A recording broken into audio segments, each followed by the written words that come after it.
প্রথমে তোমরা Facebook official অ্যাপে চলে যাবে, যাওয়ার পর সেটিংয়ে টিপার পর পেজে টিপার পর ক্রিয়েট এ নিউ পেজ, তারপরে তোমাদের পছন্দ মতো একটা নাম দিতে হবে।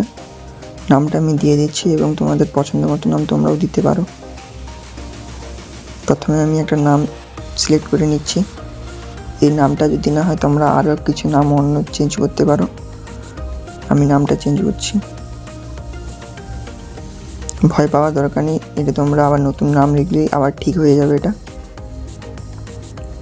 আমি নতুন একটা নাম আবার দিলাম, এবার পরে দেখা যাক হয় নাকি। হ্যাঁ, হয়ে গেছে। এখানে তোমরা কী নিয়ে ভিডিও করতে চাও, যদি গেমিং হয় তোমরা গেমিং ভিডিও বানানোর জন্য এই করতে পারো। আর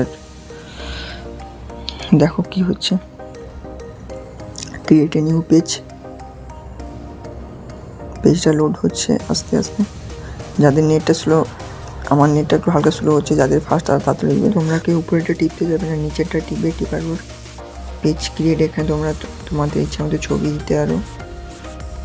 ছবি এখন দেওয়ার দরকার নেই, এইটা ইনভাইটটা আছে, প্রথম তোমরা ইনভাইট মারবে। এই যে তুমি যে পেজটা ক্রিয়েট করবে এই ফ্রেন্ডে তোমাদের মেসেজটা চলে যাবে। এটা অন করলে তোমাদের ফেসবুক পেজে প্রোফাইলে যারা ফ্রেন্ড আছে তাদের কাছে নোটিফিকেশানটা যাবে।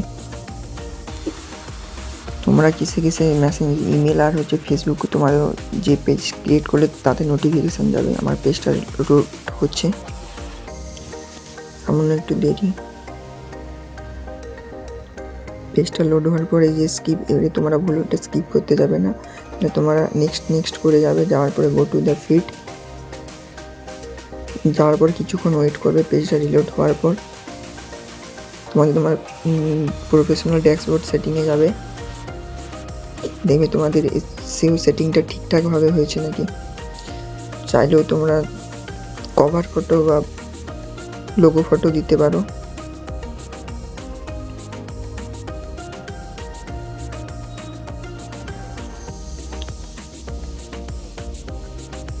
যাওয়ার পরে তোমরা সি ড্যাশবোর্ডে যাবে, দেখতে পাবে তোমাদের রিকমেন্ডেশন অন আছে নাকি। তারপরে মনিটাইজেশনে যাবে, দেখার পর তোমাদের এই সব ক্রাইটেরিয়া তোমরা যদি ঠিকঠাকভাবে কমপ্লিট করতে পারো তোমরা এই সকল পাবে।